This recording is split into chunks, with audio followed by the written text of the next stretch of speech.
नमस्कार विद्यार्थी मित्रांनो, डॉक्टर सुशील स्पॉटलाईट या आपल्या यूट्यूब चॅनलवर तुमचं सर्वांचं स्वागत आहे। या लेक्चरमध्ये आपण 2020 मधले जे कृषी कायदे आहेत, ॲग्रिकल्चर ॲक्ट किंवा फार्म ॲक्ट्स, तर ते बघणार आहोत। एकंदरीतच आताचं जे वातावरण आहे की शेतकरी रस्त्यावर आहे, दिल्लीमधली परिस्थिती तुमच्यासमोर आहे, तर जे 3 महत्त्वाचे कायदे आहेत त्याला काय आक्षेप शेतकऱ्यांनी घेतला आहे किंवा शेतकरी संघटनांनी घेतलेला आहे ते आपण याच्यामध्ये समजून घेणार आहोत। तत्पूर्वी डॉक्टर सुशील स्पॉटलाईटला टेलिग्रामवर फॉलो करण्यासाठी डिस्क्रिप्शनमधली लिंक तुम्ही वापरू शकता। फेसबुकवर आपला ग्रुप आहे, तिथेही फॉलो करू शकता। स्पॉटलाईट इयर बुक 2021 आणि स्पॉटलाईट MCQ बुक हे जानेवारीच्या पहिल्या आठवड्यामध्ये मार्केटमध्ये येईल। स्पॉटलाईट रायटिंग फोरमच्या ॲक्टिव्हिटीजमध्ये एनरोल करण्यासाठी spotlightwritingforum@gmail.com या मेल आयडीवर तुम्ही मेल करू शकता। IAS मेन्स करता डेली आन्सर रायटिंग आहे, वीकली GS आणि SA आहे, मराठी निबंध आणि इंग्रजी निबंध MPSC करता आहे। तर ज्या लोकांची इच्छा असेल ते एनरोल करू शकतात। आपला जो आता पहिला जो कायदा आहे तो म्हणजे शेतकरी उत्पादने व्यापार व वाणिज्य प्रोत्साहन व सुविधा कायदा 2020। कायद्याचं नाव लांबलचक आहे, the farmers produce trade and commerce promotion and facilitation ordnance 2020। Basic एवढंच आहे की शेतकऱ्याचं जे उत्पादन आहे त्याचा जो व्यापार आहे त्याला प्रोत्साहन द्यायचं आणि त्याच्याकरता मग तुम्हाला सुविधा पण प्रोव्हाइड कराव्या लागतील जेणेकरून तो व्यापार वाढेल। शेतकरी उत्पादने व्यापार व वाणिज्य प्रोत्साहन सुविधा कायदा 2020। या कायद्यामध्ये महत्त्वाच्या बाबी कुठल्या आहे?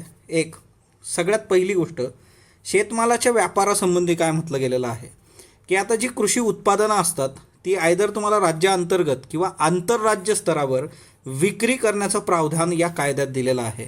म्हणजे एखादा जर शेतकरी आहे, म्हणजे ए शेतकरी आहे, हा महाराष्ट्रातला शेतकरी आहे, तो त्याचं उत्पादन जे आहे कृषीचं ते महाराष्ट्रात पण विकू शकतो किंवा महाराष्ट्राच्या बाहेर बिहारमध्ये विकू शकतो, गुजरातमध्ये जाऊन विकू शकतो। म्हणजे शेतकऱ्याचा जो माल आहे तो त्याच्या राज्यात किंवा आंतरराज्य स्तरावर त्याची विक्री करू शकतो। तर त्यासंबंधीचं प्रावधान याच्यामध्ये आहे। कृषी उत्पन्न बाजार समिती जी आहे त्यांनी मान्यता दिलेल्या बाजारांबाहेरही मालाची खरेदी विक्रेती आता करता येईल। म्हणजे एकतर बघा, कृषी उत्पन्न बाजार समिती APMC हे काय प्रकरण आहे ना की भारतातला जो बहुतांशी कृषी मालाचा व्यापार आहे तो रेग्युलेट करणारी संस्था किंवा ते रेग्युलेट करणारी यंत्रणा म्हणजे कृषी उत्पन्न बाजार समिती। या कृषी उत्पन्न बाजार समितीने मान्यता दिलेले बाजार असतात तिथं तुम्ही ती खरेदी विक्री करू शकता, परंतु या कायद्यानुसार त्या बाजारांबाहेरही तुम्हाला आता या मालाची खरेदी विक्री करता येणार आहे। आउटसाईड द ट्रेड एरिया असं याला म्हटलं जातं। आता अशी कोणती जागा आहे जिथं शेतमालाचं उत्पादन होतं? म्हणजे for example outside trade area कुठला असतो त्याचं उदाहरण काय आहे की अशी कोणतीही जागा जिथं शेतमालाचं उत्पादन होतं, म्हणजे शेत असू शकतं, तुमचं फार्म असू शकतं, शेतमालाची साठवणूक केली जाते, जसं कारखाने असेल, धान्याचं कोठार असेल, याच्यात वेअर हाऊस असू शकतो, सिलोज असू शकतात किंवा शीतगृह असू शकतं। या सर्व ठिकाणी तुम्ही खरेदी विक्री करू शकता। आता दुसरा जो मुद्दा याच्यामधला आहे म्हणजे एक गोष्ट बघा की ज्यावेळेस असं म्हटलं जातं आहे की APMC याच्या बाहेर जाऊन तुम्ही करू शकता, याचा अर्थ काय की APMCचं जे महत्त्व होतं त्या APMCच्या महत्त्वावर कुठंतरी प्रश्नचिन्ह येतं आहे आणि APMCचं महत्त्व कमी केलं जातं आहे किंवा असं केल्यामुळे APMCचं अस्तित्वच नष्ट होईल का एकेकाळी येणाऱ्या काळामध्ये, हाही एक महत्त्वाचा मुद्दा आहे। दुसरा आहे ट्रेडिंग, इलेक्ट्रॉनिक ट्रेडिंग। आता ट्रेडिंग म्हणजे ऑनलाईन शेतमाल विकणे, म्हणजे शेतमालाची खरेदी विक्री जी आहे ती इंटरनेट ऑनलाईन तुम्ही करा आणि त्याच्यासाठी मग पायाभूत सुविधा उभारणं, जसं फॉर एक्झाम्पल नाम नावाची योजना आहे, इलेक्ट्रॉनिक नॅशनल ॲग्रिकल्चर मार्केट, हे काय ट्रेडिंगचा एक भाग आहे। मग आता शेतमालाचं ट्रेडिंग ज्यावेळेस होईल तिच्यामध्ये कोण कोण सहभागी होऊ शकतं? एक, पॅन नंबर, म्हणजे आपलं जे पॅन कार्ड असतं बघा, pan number income tax act 1961 नुसार किंवा केंद्र सरकारने सांगितलेली इतर कागदपत्रे असलेल्या कंपन्या, पार्टनरशिप फर्म किंवा नोंदणीकृत सोसायट्या। म्हणजे ज्यांच्याकडं पॅन नंबर आहे according to income tax act 1961 किंवा केंद्र सरकारने सांगितलेलं कुठलंही असं कागदपत्र जे काही नोटिफाईड डॉक्युमेंट आहे केंद्र सरकारचं ते ज्यांच्याकडे असेल अशा कुठल्याही कंपन्या, पार्टनरशिप फर्म किंवा नोंदणीकृत सोसायट्या हा ट्रेडिंगमध्ये येऊ शकतात। दुसरा जो मुद्दा आहे की कृषी सहकारी संस्था, ॲग्रिकल्चर कोऑपरेटिव्ह सोसायटी किंवा शेतकरी उत्पादक संघटना, फार्मर प्रोड्युसर ऑर्गनायझेशन, तर हे सर्व जे आहेत ते ट्रेडिंग करू शकतात। मग याच्यामध्ये कृषी सहकारी संस्थासुद्धा आहेत, शेतकरी उत्पादक संघटना आहेत किंवा जर प्रायव्हेटचा विचार केला तर कंपन्या, पार्टनरशिप फर्म, नोंदणीकृत सोसायट्या ज्यांच्याकडं पॅन कार्ड असेल किंवा केंद्र सरकारने सांगितलेली कागदपत्रं असतील। आता बाजार शुल्क याच्यामध्ये रद्द केलेलं आहे.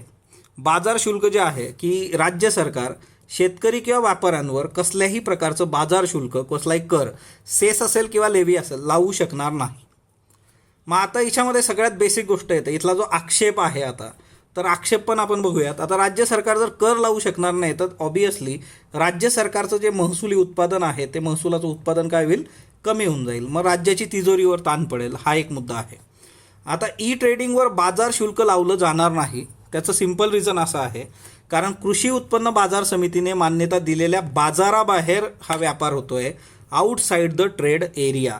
कारण तो इंटरनेटवर होतोय, तो APMCच्या अंडर येतच नाही. त्याच्यामुळे तुम्ही तिच्यावर लावण्याचा तर प्रश्नच उद्भवत नाही, कारण टेक्निकली ते APMCने मान्यता दिलेल्या बाजारपेठांच्या बाहेर आहे.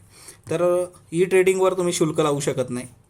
आता शेतकऱ्यांचा नफा वाढवणे याचा उद्देश आहे असं म्हटलं जातं की मार्केटिंग आणि वाहतूकचा खर्च कमी करून शेतकऱ्यांना अधिक चांगली किंमत मिळवून देणे हा याचा उद्देश आहे. या कायद्यावरचे आक्षेप काय आहेत, हे सगळं जे काय आंदोलन आहे, या सगळ्या गोष्टी आहेत. राज्याचा महसूल कमी होईल. आत्ताच आपण बघितलं की जर तुम्ही कर लावू शकणार नाही, तर बाजार शुल्क लावू शकणार नाही, तर राज्याचा महसूल कमी होईल. दुसरं, मध्यस्थ आणि आडते यांचं अस्तित्व नष्ट होईल. आता मिडल मॅन असतात किंवा आडते असतात, म्हणजे तुम्ही जर कुठे कृषी उत्पन्न बाजार समितीत जी लोक आता शेतकरी असतील, ती लोक नक्कीच त्यांनी भेट दिली असेल, त्यांना हे फार जवळून माहीत असेल. म्हणजे ही लोक कोण असतात की या कृषी उत्पन्न बाजार समित्यांमध्ये धान्याची खरेदी विक्री होताना तिच्यातले मिडलमॅन जे आहेत की जे कमिशनवर जगतात, त्या लोकांचं काय. म्हणजे एकंदरच APMC मार्केटच्या बाहेर विक्री जर वाढली आणि APMCचं अस्तित्व नष्ट झालं, तर मध्यस्थ, आडते यांचं अस्तित्व नष्ट होईल किंवा त्यांच्या जीवनाचाच प्रश्न उपस्थित होतो. आता ई ट्रेडिंगचा पायाच नष्ट होणार. आता साधी गोष्ट आहे, ई ट्रेडिंग जे केलं जातं त्याचा बेस किंवा electronic national agriculture market scheme आहे, याचा बेस काय आहे, तर ही यंत्रणा, ई ट्रेडिंग यंत्रणा ही या बाजारावर अवलंबून आहे. म्हणजे तुम्हाला जरी इंटरनेटवर व्यवहार करायचा असला तर कुठंतरी ती साठवणूक करायची, कुठून तरी तो माल द्यायचा आहे. तुम्ही इंटरनेटवरून इकडून तिकडं माल थोडी पाठवू शकता. म्हणजे काय की याचा बेस बाजार आहे आणि तोच जर नष्ट झाला तर मग हे कम्प्लिटली खाजगी याच्यात जातं आणि मग तिच्यामुळे काळाच्या ओघामध्ये या बाजाराचंच जे अस्तित्व आहे ते नष्ट होऊ शकतं. किमान आधारभूत किंमत हा खूप महत्त्वाचा मुद्दा आहे. आता शेतकऱ्यांचं जे आंदोलन चालू आहे तिच्यामध्ये की मिनिमम सपोर्ट प्राईस, आता साधी गोष्ट आहे की APMC नाही तर मग मिनिमम सपोर्ट प्राईस कशी राहील, तर तोही एक मुद्दा आहे. आणि हे आता पंतप्रधानांनी ट्विट करून बऱ्याचदा सांगितलं आहे किंवा मधल्या काळामध्ये तुम्ही बघितलं असेल की पंतप्रधानांनी वारंवार सांगितलं आहे की MSP जी आहे ती राहणार आहे.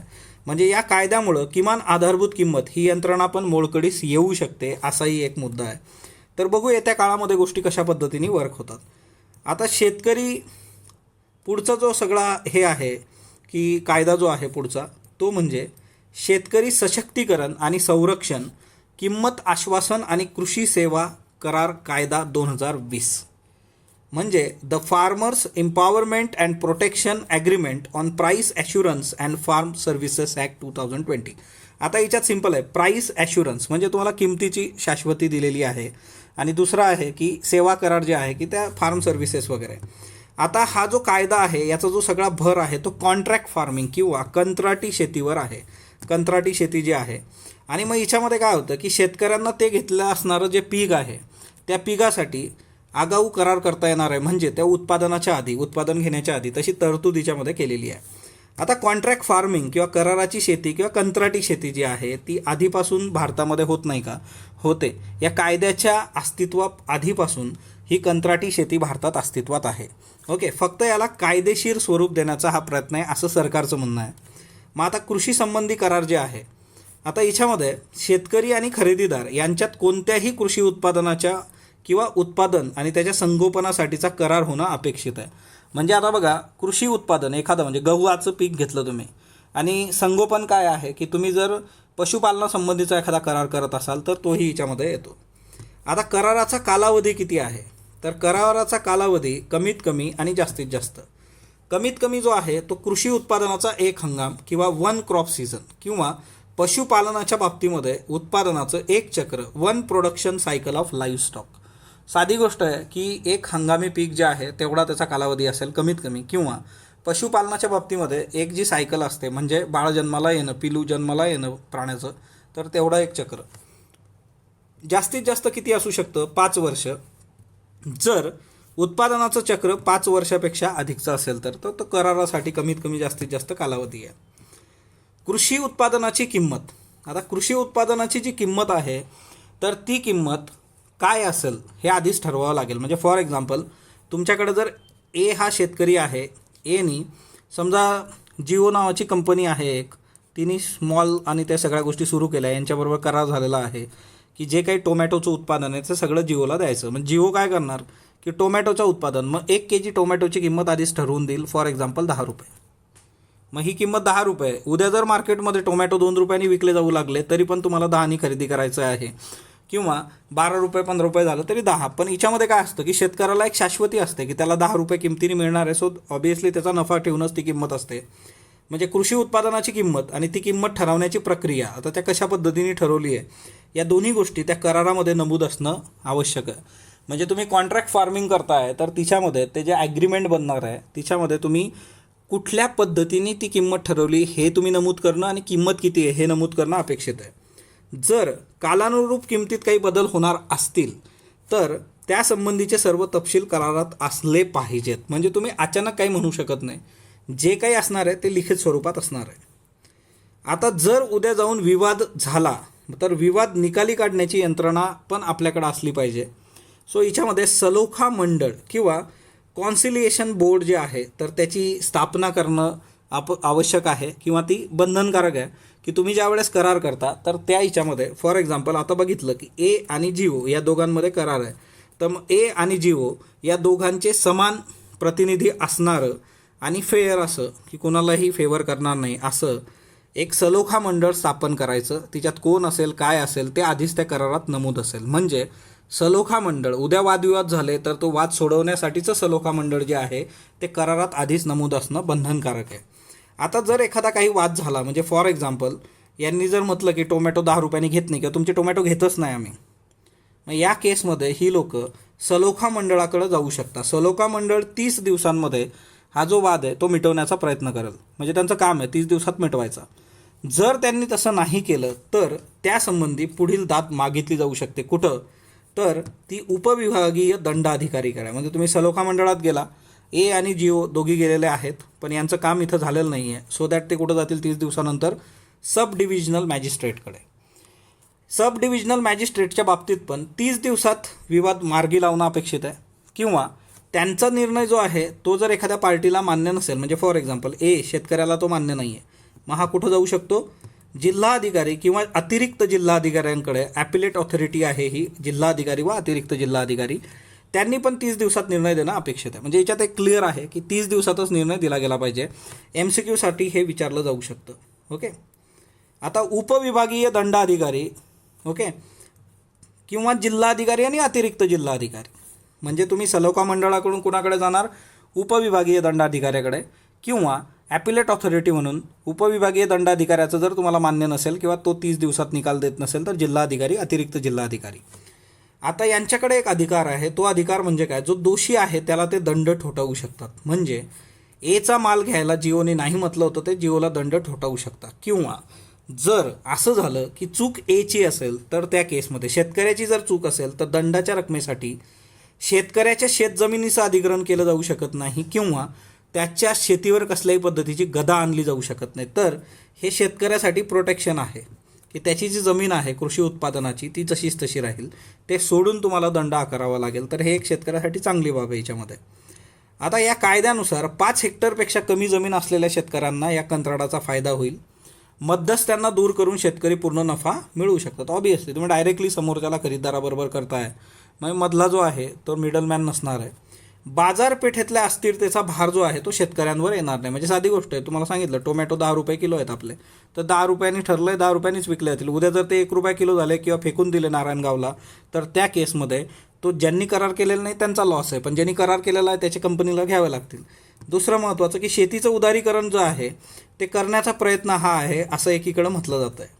मग आता या कायद्यावरचे काय आक्षेप आहे, तर याच्यातला आक्षेप जो आहे तो म्हणजे काय की कंत्राटी शेतीला खरंच शेतकरी कायदा करून किंवा त्यासंबंधीचा फायदा शेतकरी करून घेऊ शकतात का, अशी शंका आहे. साधी गोष्ट आहे, आपल्याकडचा जो शेतकरी आहे एकतर तो जो आहे तो शिक्षित नाही आहे. म्हणजे इथं सगळ्यात बेसिक गोष्ट जी आहे शिक्षण.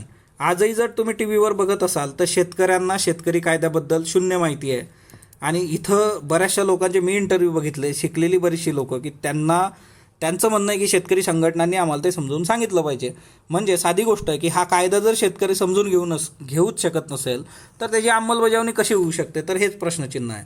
आणि त्यातल्या त्यात ज्या वेळेस तुम्ही करार करता तर तुम्ही बघा, कुठलंही तुमच्या घरातला एखादा कागद बघा जो कायदेशीर तिच्यावर काहीतरी लिहिलं आहे, तर ते समजून घेणं त्याच्यासाठी एक विशिष्ट ॲबिलिटी लागते बघा. ते प्रत्येकाच्या लक्षात येत नाही कायदेशीर कागद, मग तिच्यामधल्या टर्म्स कंडिशन्स. तर हा सगळा मेजर इश्यू याच्यामध्ये आहे. दुसरी महत्त्वाची गोष्ट, शेतकरी सक्षमपणे वाटाघाटी करू शकतो का कंपनीबरोबर, तर तोही एक मुद्दा आहे. दुसरी महत्त्वाची गोष्ट की 5 हेक्टरपेक्षा लहान शेतकऱ्यांशी तुम्ही कंत्राटी शेतीचे करार करताय. मग या केसमध्ये शेतकरी जो आहे तर ते 5 हेक्टरपेक्षा लहान शेतकरी म्हणजे छोटे शेतकरी आहेत ते, यांच्याबरोबर व्यावसायिक सकारात्मक असतील का करार करण्यासंबंधी, हा पण एक मुद्दा आहे. बहुतांशी शेतकरी वर्ग हा अशिक्षित आहे, जागरूकता नसलेला आहे, त्याच्यामुळेही मेजर इश्यू आहेत. म्हणजे खरं तर मेजर मुद्दा हाच आहे की कंत्राटी शेती खरंच चांगल्या पद्धतीने इम्प्लिमेंट होऊ शकते का. पुढचा जो आपला करार आहे तो आहे कायदा आहे तो आहे अत्यावश्यक वस्तू दुरुस्ती कायदा 2020, इसेन्शियल कमोडिटीज अमेंडमेंट ॲक्ट 2020. आता बघा, अत्यावश्यक वस्तू कायदा 1955 नुसार केंद्र सरकारला काही वस्तू, मग जिच्यामध्ये अन्नपदार्थ, खतं, पेट्रोलियम उत्पादनं यांच्यावर अत्यावश्यक वस्तू म्हणून घोषित करण्याचा किंवा त्यांना शिक्का मारण्याचा एक अधिकार आहे. म्हणजे केंद्र सरकार उद्या सांगू शकतं की बाबा अन्नपदार्थातली XYZ वस्तू आहे, म्हणजे फॉर एक्झाम्पल कांदा, हा ना, जो बराच चर्चेत असतो, रडतो. सो अत्यावश्यक वस्तू कांदा आहे हे केंद्र सरकार सांगू शकतं. कशाच्या बाबतीत, कशाचा आधार घेऊन, तर अत्यावश्यक वस्तू कायदा 1955 हिच्यामध्येच आपण दुरुस्ती केली. आणि केंद्र सरकारला मग आता याच्यामध्ये एक बेसिक गोष्ट असते की ज्यावेळेस केंद्र सरकारला अधिकार आहे की ते एखादी गोष्ट अत्यावश्यक वस्तू म्हणून घोषित करू शकतात, तर मग अशा अत्यावश्यक वस्तूंचा व्यापार, उत्पादन, पुरवठा, वितरण याचं नियमन पण ते करू शकतात. मग आता ही जी नवीन दुरुस्ती आहे 2020ची, याच्यानुसार केंद्र सरकार काही अन्नपदार्थांच्या बाबतीत पुरवठ्याचं नियमन करू शकते. मग याच्यात काय काय येतं, कडधान्य, डाळी, बटाटा, कांदा, तेलबिया, खाद्यतेल यांचं नियमन ते करू शकतात. परंतु हे नियमन करण्यासाठी विशिष्ट परिस्थिती असावी लागते. ती परिस्थिती कुठली, युद्धजन्य, दुष्काळ असेल, अचानक भाववाढ झालेली असेल किंवा नैसर्गिक आपत्ती असेल, या 4 सिच्युएशनमध्येच ते नियमन करू शकतात. अदरवाईज ते नियमन करू शकत नाही. याचा अर्थ काय होतो, जर युद्ध, दुष्काळ, अचानक झालेली भाववाढ किंवा नैसर्गिक आपत्ती नसेल तर त्या केसमध्ये हा इसेन्शियल वस्तूंचा जो काही इसेन्शियल कमोडिटीज ॲक्ट आहे तो लागणार नाही. आणि त्याच्यामुळे असं होऊ शकतं, असं म्हटलं होतं की खाजगी मोठ्या कंपन्या मोठ्या प्रमाणात साठेबाजी करू शकतात ह्या केसमध्ये, कारण हे निर्बंध कमी झालेले आहेत. आता याच्यामध्ये साठ्यांवर मर्यादा आलेली आहे बघा. कृषी उत्पादनांवरचा जो साठा आहे तर ती मर्यादा त्या उत्पादनाच्या किमतीवर ठरणार आहे. म्हणजे फॉर एक्झाम्पल, साठा ठरवण्याच्या ज्या अटी आहेत याच्यामध्ये फलोत्पादन किंवा हॉर्टिकल्चर जे आहे त्याच्या जर किरकोळ किमतीत 100% वाढ झाली तर तुम्ही त्या साठा मर्यादेवर अट लागू शकता किंवा ती निर्बंध लागू शकता. किंवा टिकाऊ कृषी उत्पादनं म्हणजे नॉन पेरिशेबल जे आहेत की जे नाशवंत नाहीत, अशा उत्पादनांच्या बाबतीमध्ये किरकोळ किमतीत 50% जर वाढ झाली तर त्या केसमध्ये तुम्ही साठ्यावर मर्यादा लावू शकता. आणि फलोत्पादनाच्या बाबतीत 100% जर वाढ असेल तर. मग भाववाढ कशावरून ठरवणार तुम्ही, तर याची मोजण्याची एक पद्धत आहे बघा. एक तर मागच्या 12 महिन्यामध्ये काय किमती येत्या त्याच्या तुलना करणे, किंवा मागच्या 5 वर्षातील सरासरी किरकोळ किमतीच्या तुलनेत वाढ गृहीत धरण्यात येणे. म्हणजे बघा, 2 गोष्टी आहेत, मागच्या वर्षभरातल्या किमतीशी तुलना करा किंवा मागच्या 5 वर्षातल्या सरासरी किरकोळ किमतीच्या तुलनेत ती वाढ गृहीत धरणं अपेक्षित आहे. आता सगळ्यात महत्त्वाची गोष्ट की साठा करण्यावरचे निर्बंध कमी झाले, तिच्यामुळे परकीय गुंतवणूक तसंच खाजगी गुंतवणूकदारांचा ओघ वाढू शकतो असं म्हटलं गेलेलं आहे. म्हणजे असं या कायद्यात वाटतं की हा गुंतवणूक येईल. आता ते येत्या काळात कळू शकतं की खरंच येते, अदरवाईज नाही. किमती स्थिर राहण्यात मदत होईल, ग्राहक शेतकरी दोघांचा फायदा पण होईल. आता याच्यावरचे आक्षेप काय आहेत बघा. एकतर साठ्याचा निर्बंध कमी झाल्यामुळे मोठ्या कंपन्या हवा तितका साठा करू शकतील. ऑब्वियस त्यांच्याकडे पैसा आहे, कॅपिटल आहे. मग याच्यामध्ये जे छोटे व्यापारी आहेत किंवा छोट्या लोक जी आहेत, लहान लहान व्यावसायिक, त्यांचा लॉस होऊ शकतो. शेतकऱ्यांना कंपन्यांच्या सांगण्याप्रमाणे उत्पादन करावं लागू शकतं किंवा किंमत पण कमी होऊ शकते. म्हणजे जर त्यांच्याकडे साठा मोठ्या प्रमाणात असला तर ते मार्केटला हलवू शकतात. कांदा निर्यात बंदी सारखी जे काही निर्णय असतात त्याच्यामुळे हा कायदा अंमलात आणला जाण्यासंबंधी साशंकता आहे. सगळ्यात महत्त्वाची गोष्ट, कुठलाही कायदा येणं ही मोठी गोष्ट नाही आहे, तो इम्प्लिमेंट होणं जास्त गरजेचं असतं. भारताचं जे आर्थिक सर्वेक्षण आहे 2019-20 त्याच्यानुसार हा जो अत्यावश्यक वस्तू कायदा 1955 आहे त्याच्यानुसार साखर, कांदा, डाळींच्या ज्या किमती आहे त्या वाढण्याच्या आणि साठेबाजांवर धाडी टाकण्यात फक्त व्यापाऱ्यांचं शोषण व्हायचं असं म्हटलेलं आहे. म्हणजे एकतर साखर, कांदा आणि डाळी याच्याबद्दल ज्यावेळेस या कायद्यानुसार कारवाई होते तर तिच्यामध्ये व्यापाऱ्यांचं शोषण होतं असं भारताचं आर्थिक सर्वेक्षण आपल्याला सांगतं. ओके, म्हणजे काय, कुठंतरी हे निर्बंध कमी झाल्यामुळे ही गोष्ट बाजूला होईल असं एक आपण म्हणू शकतो. आता याच्यामध्ये तुम्ही एक गोष्ट बघा की बिहार जे आहे तर कृषी बाजार सुधारणा ज्या आहेत 2006च्या, तर बिहार सरकारने काय केलं होतं 2006मध्ये कृषी उत्पन्न बाजार समिती कायदा APMC ॲक्ट जो आहे तो रद्द केला होता. कशासाठी रद्द केला होता तर यांचा उद्देश होता की कृषी बाजार क्षेत्रामध्ये खाजगी गुंतवणूक आली पाहिजे, प्रायव्हेट इन्व्हेस्टमेंट जी आहे तर ती येणं यांना अपेक्षित होतं. आता 2010मध्ये पूर्णतः नियमनमुक्त केल्यानंतर सुद्धा बाजार व्यवस्थेमध्ये खाजगी गुंतवणूक झालेली नाही आहे. ही बाब राज्याच्या मंत्री समितीने समोर आणली 2010मध्ये. म्हणजे यांनी 2006मध्ये APMC ॲक्ट जो आहे तो रद्द केला. बाजाराचे नियमन जे होतं ते 100% रद्द करून टाकलं, नियमनमुक्त बाजार. तरीसुद्धा प्रायव्हेट गुंतवणूक आली नाही. काय कारण दिलं याच्यासाठी समितीने, ते म्हणजे काय की मार्केटिंग करण्यासाठी ज्या गरजेच्या पायाभूत सुविधा आहेत त्यांचा तिथं अभाव होता. म्हणजे ज्या सुविधा होत्या त्या आधी वापरून त्याचा पायाभूत सुविधांचा पार वाटोळं केलेलं होतं, नंतरच्या काळात त्या नव्हत्या. बिहारच्या उदाहरणावरून एक गोष्ट क्लिअर आहे की केंद्र सरकारचे कृषी कायदे जे आहेत तर त्याच्यातल्या तरतुदी आणि त्याचं जे काही अपेक्षा आपल्याला आहे त्या खरंच अंमलात येतील का, तर हाच बेसिक मुद्दा आहे. ओके, म्हणजे साधी गोष्ट आहे की आपल्यासमोर जर एक उदाहरण असेल की हे मॉडेल वर्क झालेलं नाही आहे राज्य स्तरावर, मग ते केंद्र स्तरावर तुम्ही कसं वर्क करणार आला. कृषी स्थायी समिती पण होती एक 2018-19ची. त्यांनी काय म्हटलं होतं तर त्यांचं असं म्हणणं होतं की बरेचसे शेतकरी जे असतात त्यांना कृषी उत्पन्न बाजार समिती APMC किंवा सरकारद्वारे कृषी उत्पादनांच्या खरेदीची सुविधा मिळत नाही. मग अशा कंडिशनमध्ये एक योजना राबवण्याची त्यांनी सूचना केली होती. ती योजना होती ग्रामीण कृषी बाजार योजना, ग्रामीण ॲग्रिकल्चरल मार्केट स्कीम. याच्यामध्ये काय होतं की संपूर्ण देशात 22,000 ग्रामीण हाट पायाभूत आणि नागरी सुविधेसोबत उपलब्ध करून देणे.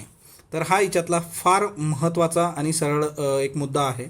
त्याच्यानंतर कृषी उत्पन्न बाजार समिती हा एक महत्त्वाचा कन्सेप्ट आपण बघूयात. आता तुम्हाला सांगितलं मी की भारतातलं जे काही कृषी बाजार आहे तो बहुतांशी जो आहे प्रामुख्याने या समित्यांद्वारे चालवला जातो. याचा उद्देश काय आहे की शेतमालाला योग्य किंमत मिळावी, म्हणजे शेतकरी आणि खरेदीदार या दोघांचं हित पण साध्य व्हावं. या दोन गोष्टी कार्य काय करतं आहे, एकतर खरेदीदार, कमिशन एजंट आणि खाजगी बाजारांना परवाना देऊन कृषी उत्पादनांचं नियमन करणे. सो लायसन्स देण्याचे अधिकार यांना आहेत. मार्केट शुल्क किंवा व्यापारावर कर लागू करणे. आता याच्यावर प्रश्नचिन्ह आहे. कायदा सांगतो की तुम्ही लावू शकत नाही. व्यापाराला प्रोत्साहन देण्यासाठी आवश्यक पायाभूत सुविधा उपलब्ध करून देणे. तर त्या पायाभूत सुविधांचं पण वाटोळं झालेलं आहे कालाच्या ओघामध्ये. तिच्यावरही काम झालेलं नाही आहे. APMCच्या बाबतीमध्ये बऱ्याचशा राज्यांमध्ये वाईट परिस्थिती आहे. तर हे जे 3 कायदे होते आणि या 3 कायद्यांवरचे जे आक्षेप आहेत तर त्या आक्षेपामुळे सगळ्यात बेसिक एक आहे MSP, की जी काही किमान मूलभूत किंमत आहे मिनिमम सपोर्ट प्राईस, तर ती मिळाली पाहिजे. आणि दुसरा जो मुद्दा आहे की सेंट्रल गव्हर्नमेंट जे आहे किंवा सरकारद्वारे जी खरेदी केली जाते, ओके, सरकारद्वारे खरेदी करणं, प्रोक्युअरमेंट, तर तोही एक मुद्दा याच्यामध्ये आहे. या 2 गोष्टींवर शेतकरी अडून आहेत. शेतकरी आंदोलन आपण वेगळ्या लेक्चरमध्ये कव्हर करूयात, कारण याच्यामध्ये बरेचसे मुद्दे होते की जे शेतकरी कायदे आणि त्याचे आक्षेप आपण बघितले. तर शेतकरी आंदोलन त्याच्याशी रिलेटेड बाबी ज्या आहेत त्या नेक्स्ट लेक्चरमध्ये बघूयात. स्पॉटलाईट बरोबर जोडलेला. स्पॉटलाईटला लाईक करा, शेअर करा, सबस्क्राईब करा. धन्यवाद विद्यार्थी मित्रांनो.